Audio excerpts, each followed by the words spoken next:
Welcome to a quick episode of Double J's List. One of the things on my last video about the things I liked and didn't like about the Jeep was the fact that it was hard to climb into, and I've already got a resolution. Once you reach out to the local Jeep community, you can probably find something like I found. What I found was someone that really wanted the rock guards that were at the bottom of my Jeep, and he traded me a set of OEM running boards. I'm going to show you right now.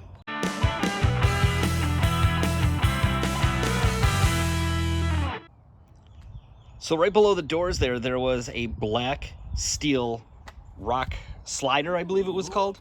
And, so he wanted those, and then he traded me a set of these OEM running boards. Now I just took a wire brush and cleaned off the rusty spots. The rest are all plastic. And I'm gonna put a little bit of this Pour 15 on from the last use. If you use a saran wrap, or a plastic bag or something like that, they can allow you to get back in. This stuff seals up so good. But I'm gonna hit all that stuff with the underneath. You're supposed to paint it if it's gonna get sunlight, but since it's in the shade on the bottom side of these brackets, I'm not gonna bother painting. I'm just gonna slap a little Pour 15 on there, let it dry, and install them. All right, literally just slopped the Pour 15 on the brackets and letting it set up pretty quick, and then I'm just gonna mount them up on the Jeep. Quick installation note: the one with the model number that ends in RH is for right hand. The one that has the model number for LH is left hand. Because they are really similar, but they are slightly different. You want them on the right side. This is them just slid into place. They actually hold themselves in place, and all you have to do is crawl underneath and tighten the bolts. It's super easy.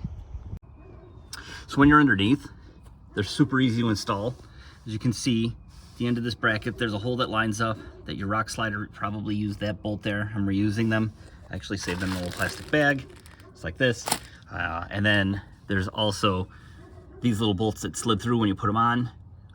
They're little 10 millimeters right there. So it's gonna be real easy to put it back all together. And that's pretty much it. Also, I'm gonna be using some of this anti-seize stuff, just in case anyone ever wants to take them off. A little side note here, I found some real genuine OEM Jeep brand zip ties. Jeep really knows their clientele, don't they? So there they are installed. They have 10 millimeter bolts and 13 millimeter bolts. That's all you really need to get them on and off. They're super easy to install. My next step is going to be get the power washer off and clean them off a little bit. Just bear in mind that pretty much any running board from a Jeep Wrangler JL 4-door will work, whether it's a 4xe or not. So get on those Jeep groups on Facebook and find out whether or not you can swap with people before you go out and spend money on your own running boards or rock sliders, if that's the direction you want to go in. Thank you for watching.